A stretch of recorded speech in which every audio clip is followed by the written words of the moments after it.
Welcome to the Underground, the Steel City Underground, the black and gold standard for Pittsburgh Steelers coverage. Now, here are your hosts, Joe Kuzma and Brian E. Roach. Hello, everyone, and welcome to another edition of the Steel City Underground podcast. My name is Joe Kuzma, and as joining me, as always, my tag team partner, my cohort, my colleague, my Jim the Anvil Neidhart to my Brett the Hitman Hart, the other half of the Hart Foundation, Mr. Brian E. Roach. Brian, I just sent you that photo. I know you have no idea what I'm talking about, but it's WrestleMania week, buddy.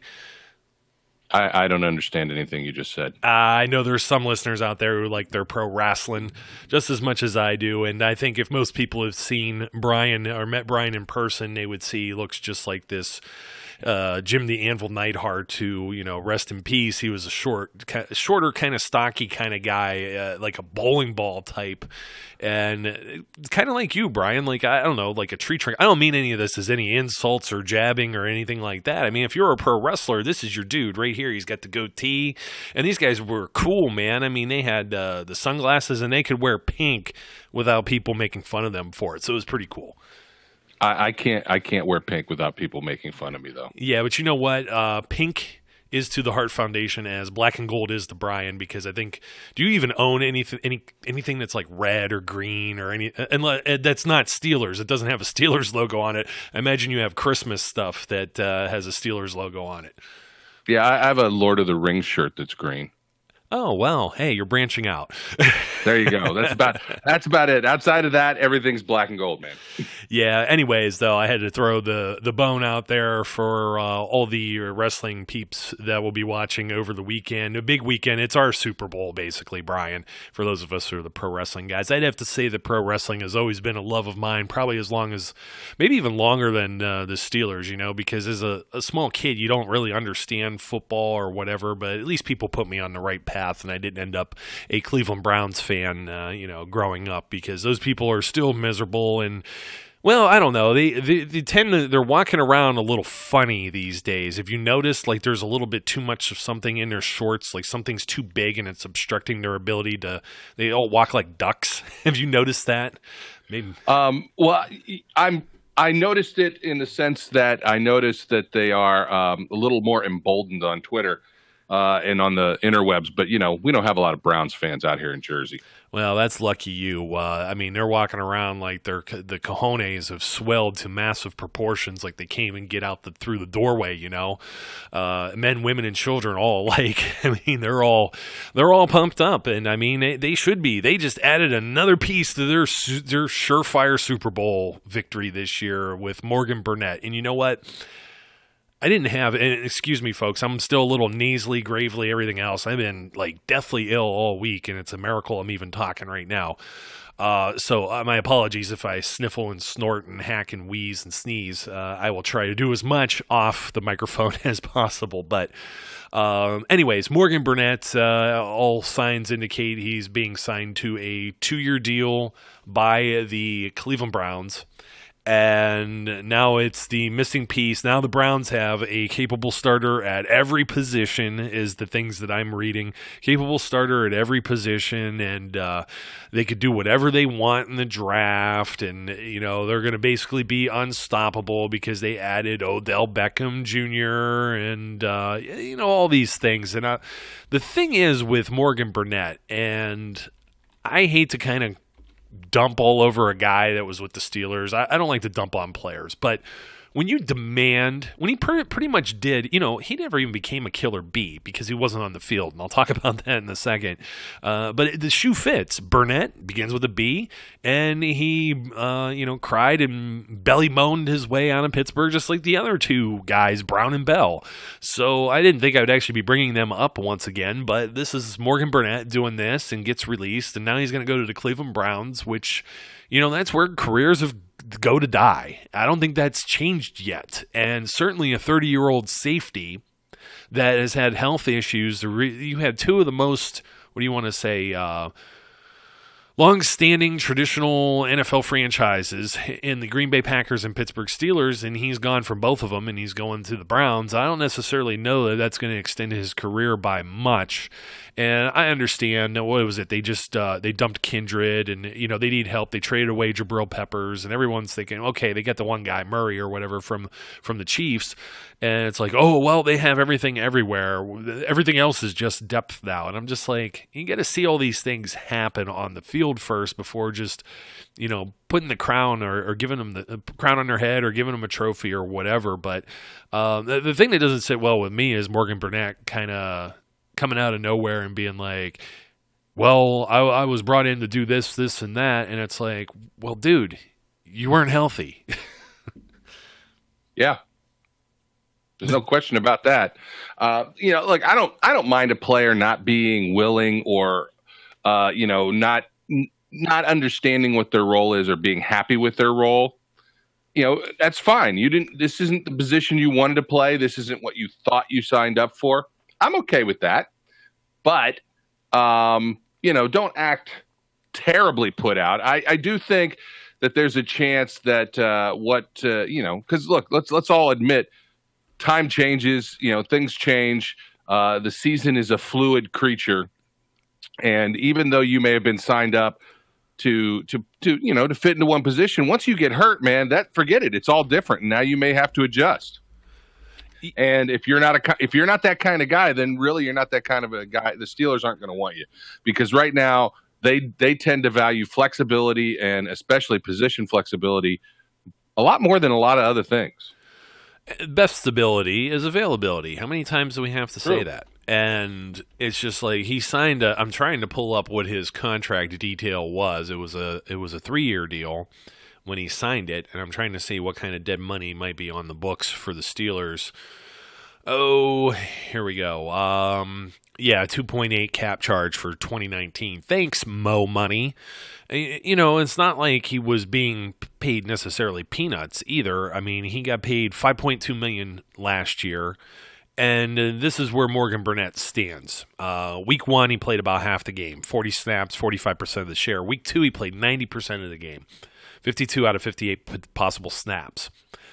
Week 3, 0 of 74 possible snaps, and that would continue for a full 4 weeks where he missed time. And he also missed time like in the preseason in that too, which is probably the reason why he didn't play so much in the very first game. He was banged up. So you don't get Morgan Burnett back. You lose him.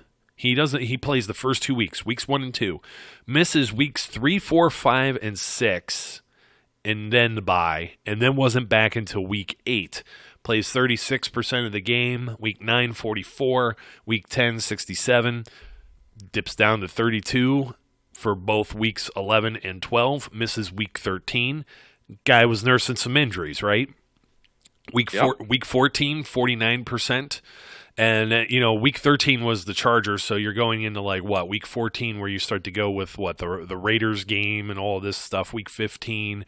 Week 15, 77, that would have been the Patriots. He was obviously part of their game plan. Think he played well. I know he knocked down a pass, I want to say, on a 4th and 15 or something like that. It was pretty much the only play that sticks out during his Steelers tenure that I could think of. Played 71% against the Saints and 86% in the final game of the season. So he finishes out, after missing week 13 against the Chargers, he finishes out 49, 77, 71, and 86. Does that sound like a guy that isn't receiving playing time, and based on what I said, $5.2 million, missing 5 games entirely, a guy who isn't being fairly compensated? This is the thing that I necessarily take umbrage with when some of these players complain about, their role, so to speak. Yeah, like I said, it's. I'm of the opinion of I'd rather he spoke up and was when he was unhappy and end up being gone than not. They clearly had a projection for him, had an idea of what they wanted him to do. They didn't end up going about it because plans change, and he didn't like it. And okay, he didn't like it. Like I said, I don't really fault him for that, other than to say, look, when they change my job, I got to do it or I move on. So he decided he wanted to move on. I'll go back to Tomlin's statement. They need volunteers, not, whatever that word was that he used that I can't remember. I'm old.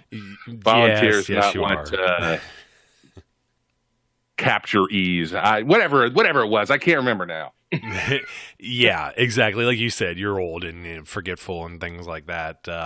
I'm pretty much there too. I was just looking up too, just to see, since he's the missing link for all the Browns, woes, because he's probably going to miss 6 games this year and then be 31 years old and cut, not fulfilling year 2 of this contract. I mean, I'm just being realistic. I really hate to say that about any of these guys getting fired or anything like that, but it's when you go out of your way and you stick the team with the bill and cause more drama, I don't have as much sympathy. I'm sorry, not sorry. The Cincinnati Bengals have like a ton of draft picks. We're going to be talking about this in a future episode, look at some of the AFC North things. But, I mean, the Browns gave away their first, and they gave away Jabril Peppers in order to get Odell Beckham Jr., and they don't pick until pick 49. They have pick 80, third overall. They have a 4th rounder, like 3 in the 5th, and then a 6th and 7th. So they have 8 picks, but, I mean, they pick pretty late in this thing to begin with. And if you're trying to find starters or depth or whatever else, I mean, the only thing I could think of is after years of having first rounders, and as we talked about, lots of young guys on that roster, there's going to be a lot of contracts coming around and quick on that team. Oh yeah, I mean, you just look at Myles Garrett's going to be one they're going to have to approach here in like a year, maybe about. They might even start thinking about it next year. You got to hope that, you never know when one of these guys is going to turn the diva switch on and want paid, so to speak. Hopefully Odell Beckham is going to be happy with whatever, God forbid he has a bad season and then he wants out and pulls the Antonio Brown or something like that. So cool your heels, Browns fans. And Morgan Burnett is not your savior. That's pretty much what I wanted to say. Some more additions and subtractions before we get to the full topic at hand, because this is the daily Steelers grind. We just don't label this as such because we have miscellaneous things to talk about during the off season, and then we have we don't have that many topics, and we're going to come back around and talk about the 2015 draft here in a second, because it's been like almost 2 months since we covered the 2014 one. Thank you, Antonio Brown, for taking up all of our time and giving us some programming. So I wanted to talk about the Alliance of American Football. I was actually going to tease you and say, you know what there is this weekend? WrestleMania. But no football. It's gone. And and then he didn't give any reason. We knew this owner could pull the plug at any time. I thought it looked pretty successful just from, the outside looking in. I don't know the inner workings. I don't know if people's checks were bouncing or anything of that nature. They try and claim it isn't financial. They had 2 more weeks left and then postseason, and they couldn't even finish out a full year. You know what really sucks about this is because they didn't even finish out a full year, I don't know how much it would have cost them to operate the last few weeks, and if I was in the same position with my wallet, I can't say I would have done this. I can't say I would have let it roll. But at least for just for football in general, this doesn't even bode well for the XFL. It does and doesn't for the XFL. So this ties into Vince McMahon, since he's on WWE, he's chairman, not the owner. Former owner, you know what I mean? It's publicly traded. So, but he's spearheading the XFL, which is going to be another one of these minor league football things. He doesn't have any competition now.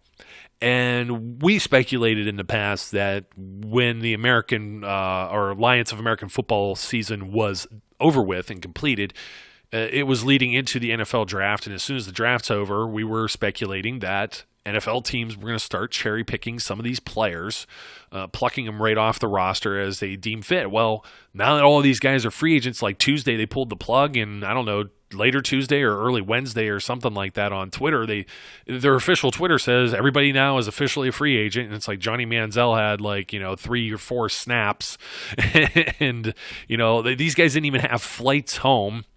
This is a black eye on the sport of football. I feel like the NFL really needs a feeder system like that. And if you don't believe it, just look at what we speculated on these players getting snapped up right now. There's guys going all over, by the way. What's his name? Garrett Gilbert. Is that his name? The quarterback. He's another guy that the Browns are picking up. Apparently, Baker Mayfield won't be good enough. This is going to solidify their roster too. Yeah. I wanted to say Garrett Grayson. That's not it. I'm going to have to look him up now. I think he was the Apollos guy. I watched it. It's not like you could build a fan base off of it based on players that are probably fluctuating. But, I mean, college football does it. Their rosters change all the time, especially college basketball. I mean, those guys are one and done a lot of times. And I find, this could still work. They could build fan bases. They could generate some interest and get some, loyalty and have some momentum going into year two. And it's just like, nope. It's just like they flushed the toilet and it's all gone now. Everything that they didn't build up, gone. And I thought they had a pretty good system in place so it would be financially feasible. They're drawing like 32,000 people in San Antonio, things of that nature. So apparently the Pittsburgh Steelers are in talks with, I don't know if any of them were official yet, Brian, but they were in talks with a few players. One of them was one of the safeties with the Atlanta Legends. That was, he was like the tackling machine that they were calling him because, I don't know, he had like 10 tackles a game or something like that. But, this is what we're looking at. I've got my favorites. I'll obviously say Jamar Summers, who was with the Birmingham Iron. He was with the Steelers in training camp last year. He was a cornerback that stood out to me, and I'd like to see him get a second shot too. A lot of these guys are already getting picked up by other rosters. So I guess just to put a bow on the AAF, since we'll probably never talk about it ever again, it's just kind of a sad state of affairs because you had something that filled in the gap during the dead football season. You got to see some players who got some time to develop, put some more things on tape, get some more experience, and possibly have, if they never even had their first shot, at least if they did, a second chance at maybe a potential career in the NFL. Yeah, I don't know if you mentioned his name. It was Tyson Graham. Okay. The tackling machine. Yes. That we were mentioning. And, he was supposed to be visiting the team, I think, Friday. And we'll see if that turns into anything. But, hey, look, I wouldn't be upset with that signing if they do, in fact, sign him. They certainly can use depth. And the kid showed that he can play, and he's, he hits like a Mack truck. Great. And yeah, look, the AAF, it was there. It's now gone. Yeah. And it's sad. And what else can be said about it? It would be nice to have year-round football or closer to it. But I guess that's just a pipe dream. Well, we'll see when the XFL rolls around. At least they won't be competing for players, which I thought would really water down both leagues' product on the field. I thought the way that it was set up, actually, with, you can only send so many blitzers, and they got rid of a lot of the special teams. Because, face it, the special teams players, for the most part, you're already looking at guys that aren't starters. So let's make things even more sloppy. We see how sloppy the Steelers special teams unit can be at times. Sorry, still congested here. And that's why I couldn't think of his name. Garrett Gilbert was with the Orlando Apollos. That's the quarterback that is supposedly signing with the Cleveland Browns. So some AFC North news there. I anticipate Trent Richardson getting another shot too, because he scored like 11 or 12 rushing touchdowns in like 8 games. I mean, he was pretty rock solid. He looked like, remember Tomlin was talking about Arthur Moats a couple years ago playing preseason football, and he was varsity playing among JV.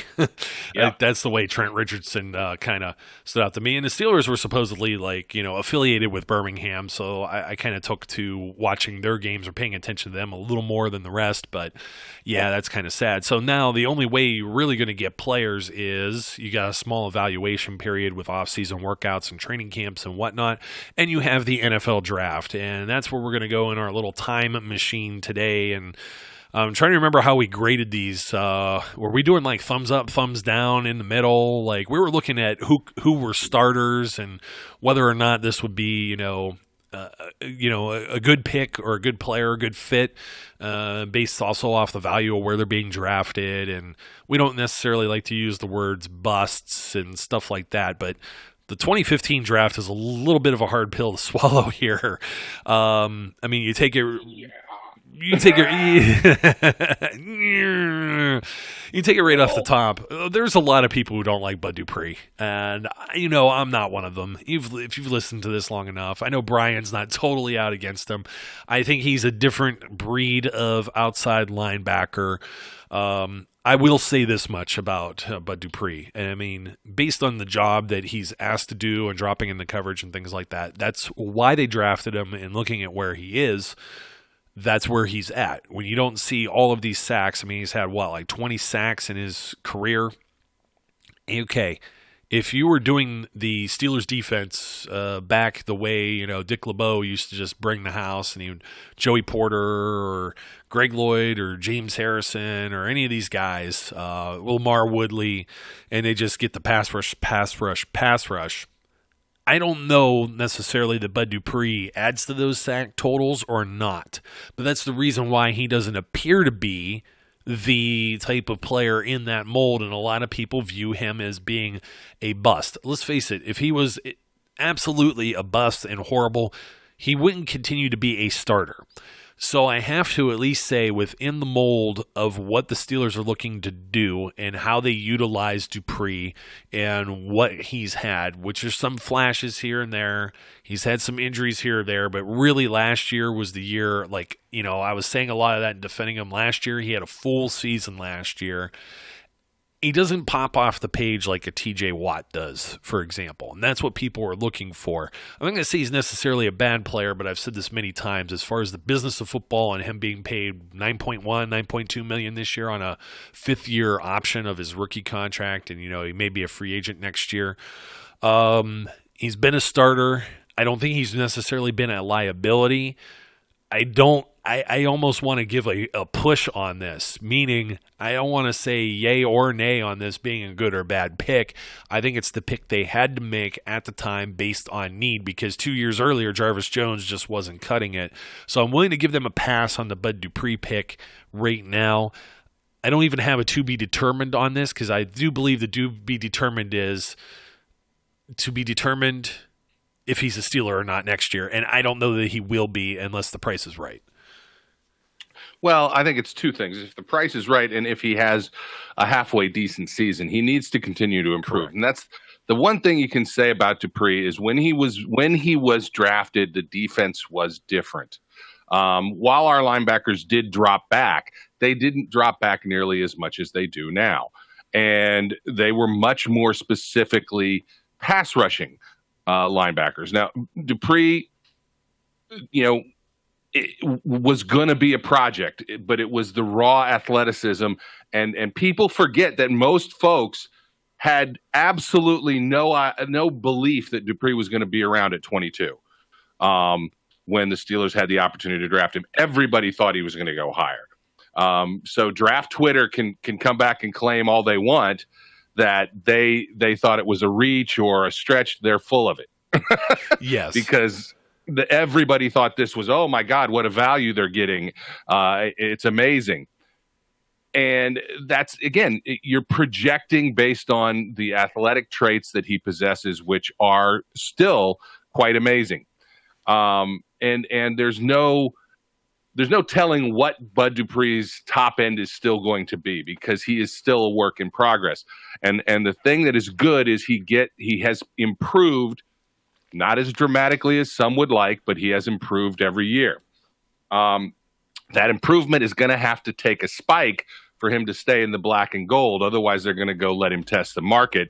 And if he can't find anything on the market that suits his taste, then they still may be willing to re-sign him after this large pay year on his option. If he continues to improve, or they may just cut ties. But I'm not ready to call this. It certainly isn't a lost pick. It's far from a bust. This is not a bust pick because again, you've seen steady growth from him. You cannot compare him to Jarvis Jones, who had the sniff of a sack in his 4 years. Maybe. Yeah, you're talking about a much different player. Bud gets good quality pressures a lot. Yes, he does some things that drive us crazy and over pursuing and some other things. But it's not, you cannot qualify him the way you qualify Jarvis Jones. So, yeah, I will say that, when this pick happened, most people probably gave it an A. At this point, it's kind of like a C. I'm not ready to give up. I'm not ready to say it's great. It just didn't work out yet. Maybe it still will. C plus, maybe. I go there. I was looking at the 2015 draft here, and of course, everything's bright and shiny and rosy when you look back and you see who came after Bud Dupree. Most people wanted the Steelers to take Shane Ray. Remember that? And he went over to. Yeah, I remember that. He went over to the Denver Broncos. He only got 14 sacks and 49 games appeared in, 15 starts, and you have Dupree in 54 games, so he's played a few more games, albeit I'd have to see snap totals to really make a fair comparison. 39 starts for Dupree, 20 sacks for Dupree, and Shane Ray only with 14. So Shane Ray not necessarily lighting up the charts either. And there's a few more names that came after, but the Ravens took Brashad Perryman. The Steelers had a need at corner, and Byron Jones went to the Cowboys. So they, did they miss on that, or was that not what they were looking for at pick 22 in 2015? I think they still needed an outside linebacker at that point. They just, you just couldn't roll with who was on the roster at that point. Harrison had returned. Jarvis Jones was on the roster, and I think that was just about it. There's one more gentleman that gets drafted in this draft that ends up contributing there too, and maybe Arthur Moats was signed at this point, I believe, too. I'm looking at some other players. Philip Dorsett with a wide receiver with the Colts, and Demarius Randall with the Packers, and those guys have moved on already. Malcolm Brown with the Patriots. Then you have Landon Collins going. I remember Landon Collins was one that was mocked to the Steelers a lot, and that seems like that may have been a swing and a miss big time there. And I know a lot of people had the knock on Alabama, safeties or anything like that. And also, didn't Collins have like a shoulder injury or something coming out of college, if I recall, too, that people were a little concerned with? So, that's a tough one. I don't know what else you do. You go a little further down, and it's like, okay, well, you look at some of the picks that some other teams made, and TJ Yeldon, running back with the Jaguars, Devin Smith, a wide receiver with the Jets. These are all round 2, by the way. Dorial Green-Beckham with the Titans, wide receiver. Devin Funchess was just finally coming on with the Panthers. And you could go on and on. Benardrick McKinney, a linebacker with the Texans. Okay, would he have been a fit or whatever? Eric Rowe with the Eagles. So, a lot of these don't necessarily pan out the way. You look at Nate Orchard, defensive end. There's a guy that went pick 51 overall to the Browns. Some of these, you cannot predict some of this. Amir Abdullah, Max Williams. And then you get to pick 56. This is where the Ravens jumped ahead, by the way, to pick 55 to take Max Williams. Everyone thought, this is going to be the heir apparent for a one Heath Miller, which, by the way, Brian, I we've lost some listeners, I think, because some people didn't realize you guys were capable of April Fool's jokes on April Fool's Day. But it pays to be aware. Look, that obviously that podcast ran for several days, but yeah, I apologize if anybody thought we were serious. We weren't. Nor are we rarely. Listen to the end and you'll find that out. Yeah, if you don't stay all the way to the end, come on. We're not giving away spoilers here. They had a few people that were real upset about the article I put on the website too, because I said Antonio Brown, how he helped Landry Jones get signed with the Raiders. He never called out Landry Jones for not being a good leader, and then it goes all the way to the end where there's a Facebook Live recount by an anonymous player that actually doesn't exist, quoting, Landry was really upset over Facebook Live because Antonio almost, broadcast his naked rear end for the world to see. And they made up right then and there. And it just goes to show the friendship they had as Antonio hugged this naked man of a quarterback in Landry Jones right there in the locker room. They hugged it out. And, some people finally got it because I got a little sensational toward the end. Some other people, you get the Facebook guys that guys and gals that only read the headline and are commenting, why are we still talking about Antonio Brown? Why are we still talking about Landry Jones? And it's like, it's April Fool's Day. Come on, everyone. Have a little bit of fun. But unfortunately, this wasn't April Fool's in the 2015 draft. We all wish this would have worked out a little bit better. This is a tough one. Senquez Golson, cornerback, Ole Miss, right? And never played a snap. I don't know what else to say. I couldn't even tell you what jersey number he would have wore. I don't think he even played a preseason snap. The guy was... No, I don't think he ever suited up at all. He snake bitten. Completely snake bitten. Hurt. Constantly hurt. I hate to rag on guys that get hurt. This guy just had the worst luck of anyone.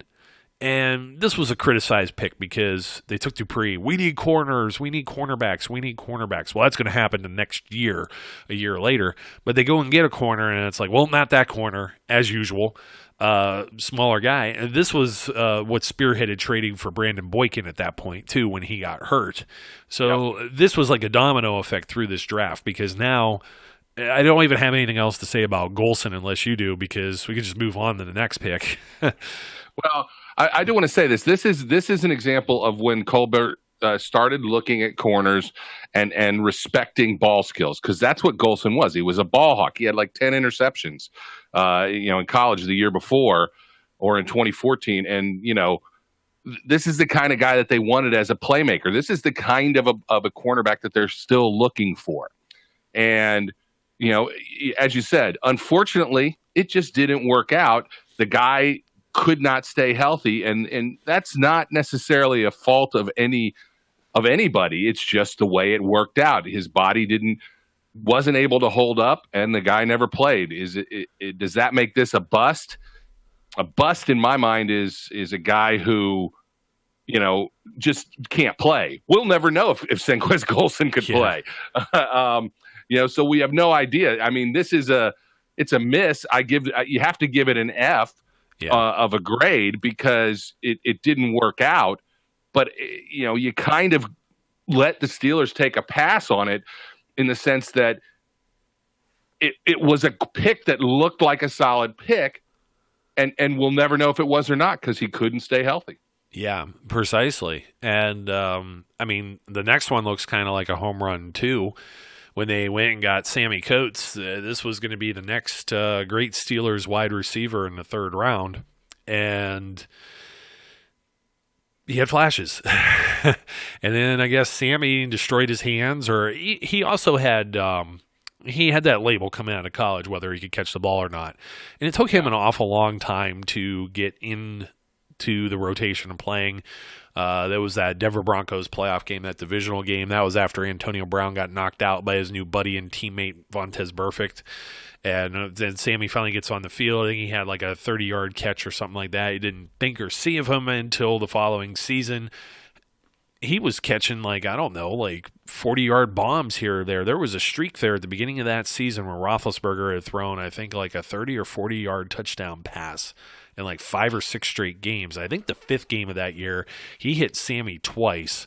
And Sammy had like 100 and some, I'm going to look this up now just for nostalgia reasons. It was against the Jets. They were wearing the Bumblebees. I remember it vividly. And then all of a sudden it was, I guess he hurt his hand because we were trying to figure out, like, he got targeted a lot and then he didn't catch the ball like on a real easy, like quick slant. And it was 11 targets, 6 receptions, 139 yards, and 2 touchdowns, but there was 5 balls, maybe 2 or 3 of them that should have been surefire catches. He should have had 3 touchdowns in that game, if I recall. And then I think they ended up hitting another guy that gets drafted later in the Outlaw. And then all of a sudden, Sammy Coates was a ghost. He disappeared. Yeah. 4 targets, no catches the following game with the Dolphins. And he caught 1 ball on 1 target against the Patriots, and I believe that was the Landry Jones game after Ben was hurt against the Dolphins. Then Ben came back, and he tried to hit him 5 times, and he caught 0. And he actually, that catch from the GOAT, Landry Jones, is the only catch he would have since that Jets game up until the final week of the season, the final game of the season against the Cincinnati Bengals.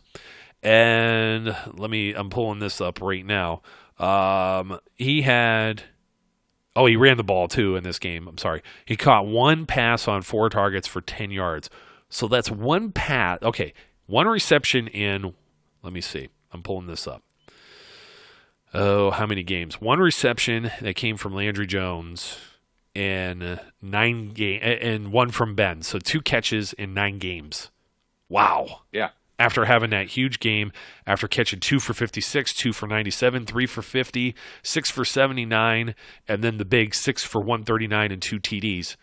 He literally caught 2 passes for 14 yards the rest of the season.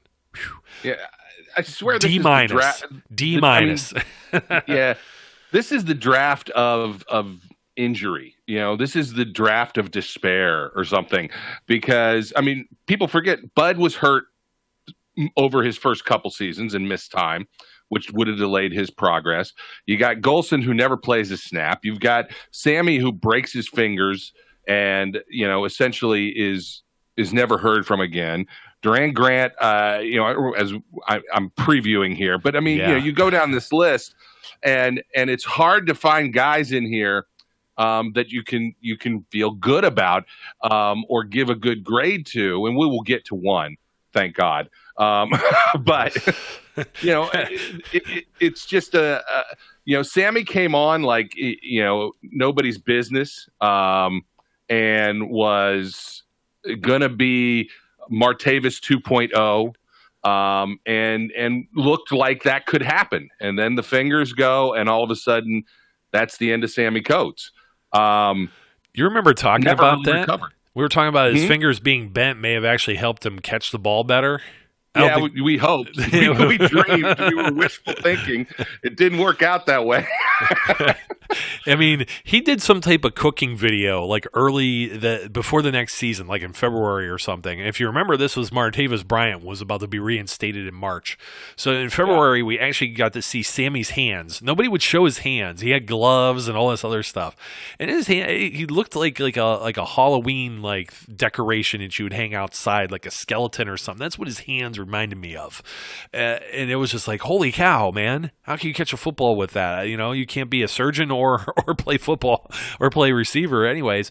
And this was another instance of where the Cleveland Browns were more than happy to take one man's trash and try to make it another man's treasure, and he only caught 6 passes for 70 yards there. He would finish with the Steelers in 2016, 21 receptions for 435 and 2 TDs, but that soured, and he looked like he was a decoy mostly.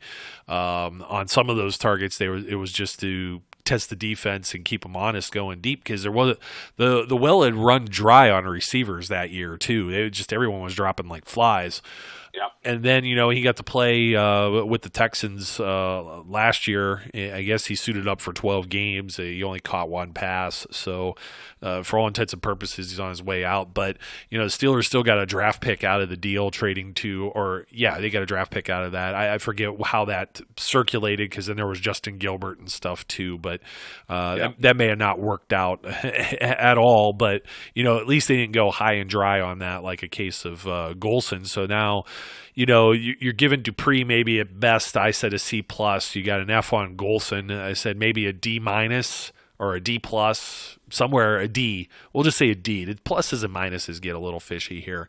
I don't want to say a complete F for Sammy Coates, because what he contributed at the beginning of that year is the reason they win games. You look at something like Joe Hayden and the phantom Alvin Kamara pass interference call against the Saints, or the false start touchdown thing against the Chargers, and those are 2 plays right there that those games could have ended up wins for the Steelers. They win the AFC North, and they were in the playoffs last year.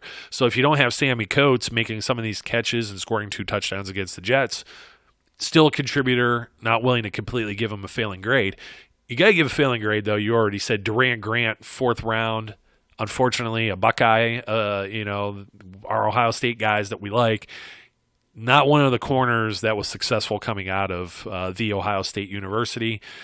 Looked like it was going to work for him, though. He was a preseason darling, right? Pick 6 and all, and that's about all he ever did was pick 6s in the preseason, and it never showed up, on game day, and never really got on the field, and just ended up kind of washing out and burning out of the NFL. It's really tough to not give this one an F as well, Brian.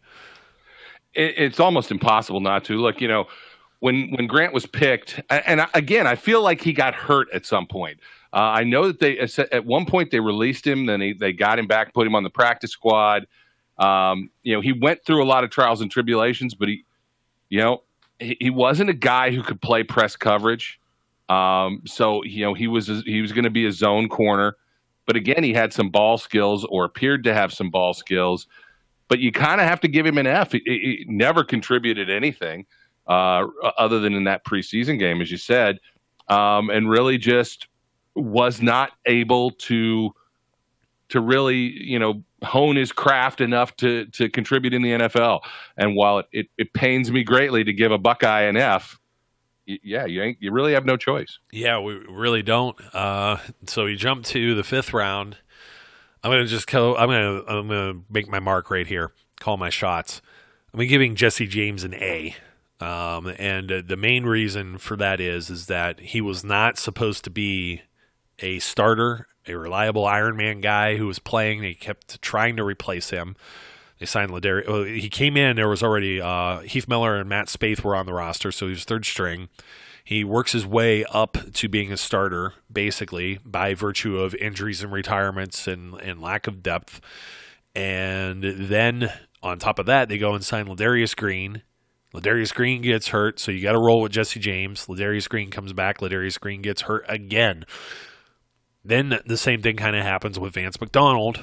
Vance McDonald comes in. Vance McDonald gets hurt. Still got to lean on Jesse James. Jesse still freaking caught it and would have been the hero right down to the immaculate reception, immaculate extension, and everything else had that play stood. Excuse me, losing my voice. But I say this because in the 5th round, you usually don't find guys that are starting an obscene amount of games and contributing what they did during his time, which, catch a few balls here or there, 9 touchdowns, maybe not the biggest scoring machine, but pretty much reliable, a guy you could find on 3rd down to help move the chains. And he started 36 games and played in 56 of them, and he didn't even really start until about midway through his rookie year, and he was healthy for every single game from that point all the way through the end of his tenure here in Pittsburgh, now with the Detroit Lions. So if he was drafted in say the 2nd or 3rd round, maybe not as exciting. Maybe you could have done something else. But in the 5th round, I'm willing to give that one an A. I don't even want to downgrade that to a B because this is a guy who played an awful lot and contributed to the team for the 4 years he was here. Yeah, I'll give Jesse an A because Jesse caught it. I mean, it's that simple to me. Again, yes, it's a 5th round selection. You got better than 5th round contributions from Jesse James. So that's the star so far of this draft is the Jesse James pick. I won't argue your A because that's what I'll give him too. I'm getting a tasty beverage since I was losing my voice here, buddy. I liked LT Walton out of the 6th round, but I don't know. He didn't really do a whole lot, to be completely honest. He filled in. He wasn't an incredible liability. It feels tough. I don't want to necessarily say a C because I don't know where I'm going with the next guy. So we'll go with the other 6th round pick here as well, Anthony Chickillo. So we gave Bud Dupree a C, and we gave him a C based on being a 1st round grade. Can you give a guy the same grade who plays the same position, who has done less, who isn't a starter, but just special teams guy and a fill-in here and there, spot starter, Anthony Chickillo? I don't know. I don't want to say he's a D, and I can't really say he's a B, maybe above average, but he's not a starter. And I got to say the same thing with Latarius Walton, too, or LT Walton. And, he's probably not going to be back either. I got to say these are basically average picks. A C for each of these guys, Brian, maybe? I mean, it seems tough, but we're basically downgrading Dupree based on being a 1st round pick where the Steelers could have went in different directions. And when you're going this late in the draft and we just gave Jesse an A based on being a 5th rounder and being an actual starter, these guys are kind of just, fill-ins, special teams, unit type guys, backups, quality depth, but nothing much more than that. And there's not really much more you could ask sometimes when you're not going to find an Antonio Brown all the time in the 6th round. You know what I mean? Yeah. Look, LT Walton in my mind, did his job as a contributing depth player. He filled in adequately when needed, and that's what you're looking for out of a lower end draft pick. Special teams contributions and being able to step up when you're called upon. And he did that. So I mean, I would go as high as a B on this. You can't go much higher than that. And kind of the same for Anthony Chickillo, because he wasn't. Yeah, I mean, it feels wishy-washy to say they weren't liabilities, therefore they're Bs. But I actually think that they were above average for sixth-round picks because they did play. I mean, Chickillo started some games, I'm pretty sure. And, LT Walton may have started some games. I can't remember positive, and I'm too lazy to look it up. But yes, he had several starts. In fact, if I pull it up, I want to say it was maybe Tuitt's injury a couple years ago or Hayward's injury a couple years makes ago. Sense. So he filled in for one. Obviously, it was before Alulu came to town. So yeah, and so I mean, I'm willing to say yes. Is this a guy who was going to be a star? No, either one of them. No, I'm stunned, quite frankly, that Chickillo may still be on the roster. That they offered him the contract they offered him, but at the same time, solid contributing depth. And that's what you want from some of the guys who are your second tier players. You can't have Pro Bowlers at that level. They're, you're never going to be able to keep them, and but nobody does. There's not enough of them around. So these were guys that I think actually performed above average, and I would give them both Bs. Hey, that's fair enough. I was posing the question, you give Bud Bud a lower grade than the guys in the sixth round, and Bud's a starter and has more on paper. But then again, first round pedigree, you know what I mean? So it's tough to put it there. I guess I'd probably even more so maybe Chick than LT, even though I'm an LT truther too. He was a fan of mine, or I'm a fan of his. I was happy to have him on the show a couple years ago here too, but. It pains me to say anybody's like a C or a B or anything like that, but you got to look at the draft value of where they're taken from. I could probably bump either one or both of those guys up, but maybe Chickillo even more because he's still there, and that's crazy. Right. Here's a guy that was never there, seventh round pick. And now you got me choking over here. Usually seventh round picks don't hang around. And I don't know, did Gerard Holloman even really make it into camp and do much? I mean, you talk about here, let's take a stab. You're always throwing darts when you're this deep in the draft, but taking a stab at playmakers. What did this guy have, like 14 picks his final year of college or whatever when he was down in Louisville? Something crazy. Yeah, it was an obscene amount, and I was like, wow, this guy's a ball hawk. He could probably not make the team. So, I mean, I don't even think he was on the practice squad if my memory serves correctly. So, again, it's like, do you put an F on there's no expectations when you get to day 3 a lot of times, and they're day 3 of this draft as opposed to the first 2 days. You had Dupree, Golson, and Coates. You lead off the final day, round 4. You start round 4 with Duran Grant. You're kind of like, this is looking like a great draft, but really your best picks out of this draft were Jesse James, maybe LT Walton, Anthony Chickillo. They did better on the final day than they did on the first 2, in my opinion. And Holloman is just kind of like one of those, toss away. If he sticks, he sticks. If he doesn't, so what? We're just, we're picking at, 239. Pretty late in the draft. It's one of those things where, well, do we want to we want this guy? Do we want to risk waiting to sign him as a street free agent, or are we going to draft him? Do we think somebody else is going to take him? So that's kind of where they stood on that. And I really have no other opinion than to just say, yeah, it was an F for a pick, but it's really hard to say. An F in the 7th round is a very common grade among the grading system. Yeah, it was. Look. It was tough to not be excited about a guy who had 14 picks, but then you had to look at the competition level, and he just never. He was. I don't remember him making it out of training camp. Like, he may have been in the first round of cuts. I don't believe was even on the practice squad.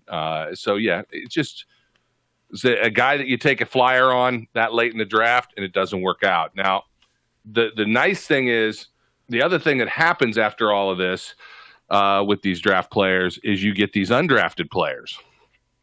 And there are two guys in 2015 that are worth mentioning. Yes. One is BJ Finney. And I was going to save him till last because he's an offensive lineman. And quite frankly, when you look at 2015, other than Jesse, BJ Finney's the star. Yeah. I mean, really. And he's still there. So this is what counts most right now as you're grading in 2019. Yeah, still there, and he's very likely going to become the next one of Munch's millionaires, as Craig Wolfley likes to call them, the guys who get paid because they got coached up by Munchak. And I know Munchak's gone, but BJ Finney benefited by the years of being coached by Mike Munchak, and his second round tender that he got, if and when he signs. If he didn't already, I don't think he did yet. That's going to make him another one of Munch's millionaires. And, here's a guy who very well could be a starter on another team, but is solid quality depth for us. And if you remember, when he got picked up as an undrafted free agent, he had kind of that viral video that went out because he got all choked up because Steelers were his favorite team and he was with his family, and all about the dream continues. And it was great, and we've rooted for Finney ever since because he's been a real solid contributor. And the other guy that they got picked up this way was Eli Rogers. Correct. So I'll give Finney an A. That's an A pickup. Rogers maybe a C plus. I mean, he had some nice contributions, and I might even lean towards a B simply because you brought him in as an undrafted free agent, and he did his time and got to be on as a starter at various times and contributor through several seasons. But, I don't know. I don't know that he contributed enough to really be a B. So C plus. Fair enough. I know there's someone that's going to be out there and they're going to start mentioning all of the different players that have been taken in different rounds. And I just wanted to go through a couple right here that will give you a nice little chuckle. Right before the Steelers took Sammy Coates, Sammy goes at pick 87, pick 86 to the Arizona Cardinals. David Johnson, running back, Northern Iowa. And I mean, you got some things like that where you just don't know how things are going to pan out. Guess who goes right after Sammy at pick 88? Danielle Hunter, defensive end with the Vikings.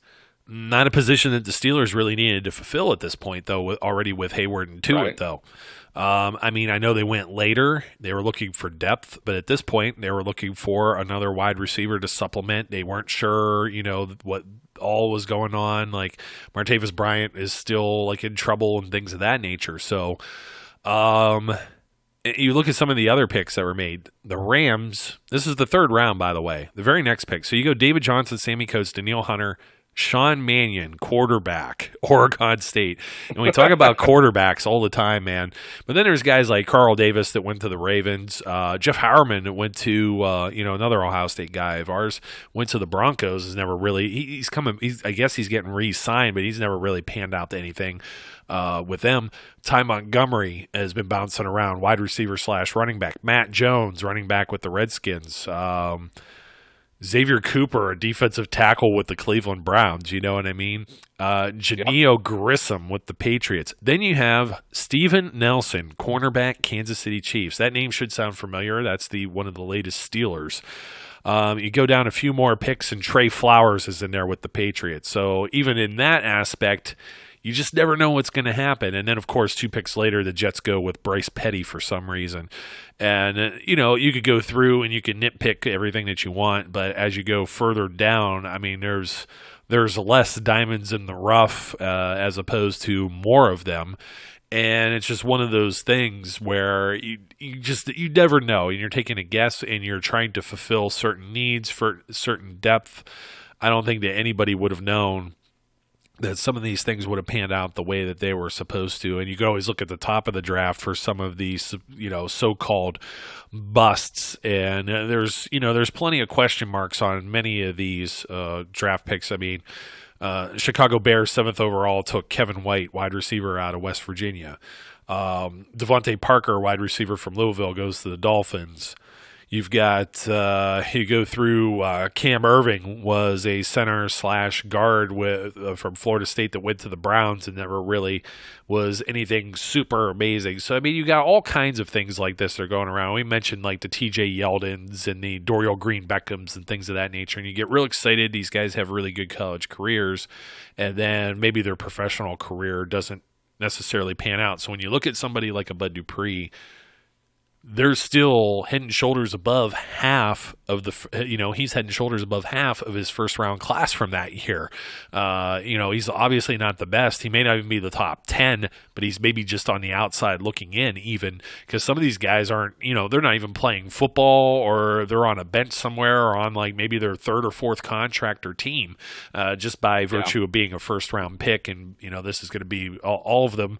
This is their 5th NFL season if they're still around. So you got to look at it at least that way when you're grading some of these things. But overall, Brian, the last day of the draft probably saves this one from being bad. I got to go in the middle, maybe a C. I can't go a B on this just because the way that those 3 picks in a row didn't work out with the 2 corners, Golson and Grant, and then Sammy Coates. He looked good, but didn't. But those 2 corners were absolute washes, and it's really tough to put it much above that. But I think Jesse James, LT Walton, Chick, and then of course Dupree, as we just noted, that kind of helps it from being a D or an F overall. Yeah, I won't go an F. I will say I think this may have been Colbert and Tomlin's worst draft, not in the sense of picks, but in the sense of productivity. But I'm probably leaning more towards a D, simply because when that number 2 and that number 3 pick really get you next to nothing, and the number 1 pick is still sort of on the edge, I'm not sure how much day 3 starter or day 3 contributors can offset that. And having just a 5th round guy really stand out, it's tough. It's a tough draft.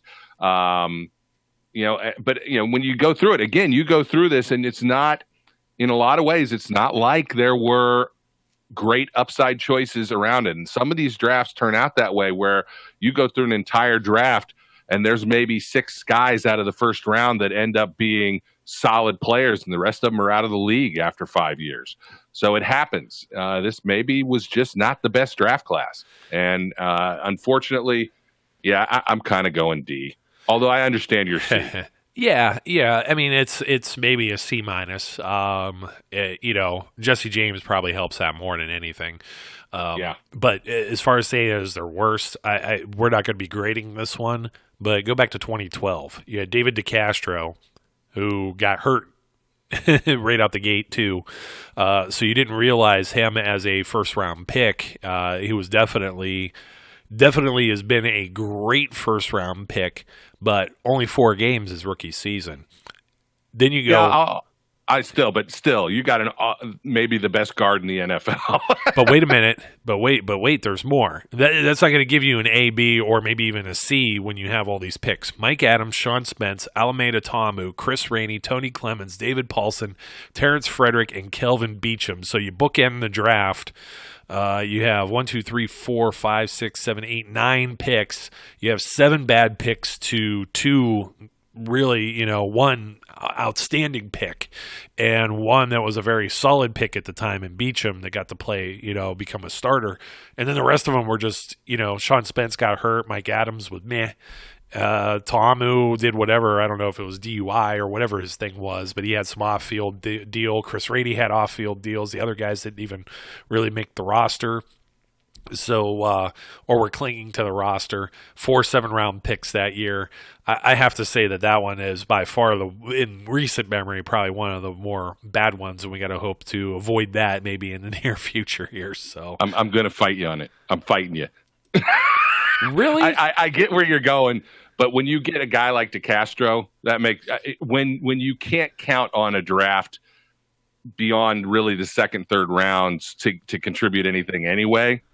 You get a guy like DeCastro. I'm not saying it's an A, I'm just saying I still think it's more successful than 2015. Oh, but you were just saying how if you don't have guys to shore up when you don't get a couple starters but all these guys got hurt or were booted off the roster at positions of need because we were talking about before, the big snack going away and they were trying to rebuild the offensive line because Ben was getting hit like a piñata. That's the reason Bruce Arians was out of there.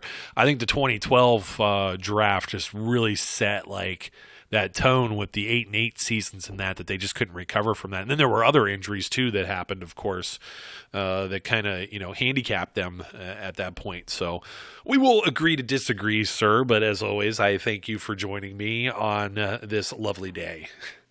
It's always a pleasure. And yeah, hey, for everybody who says we always agree on everything, there you go. You're wrong. There you go. Not everything's sunshine and rainbows, and most certainly not when you leave the Steelers. Then all bets are off. We won't speak as nicely. You're no longer part of our family. You have broken up. You have divorced from us, and that's the way we'll treat it. So, but don't divorce from us, though, folks. Stay here. It was only an April Fool's joke earlier this week, so stick around. Hit subscribe. If you hit unsubscribe, just hit the subscribe button again, and we'll look forward to your comments. Till next time, my name's Joe. His name's Brian.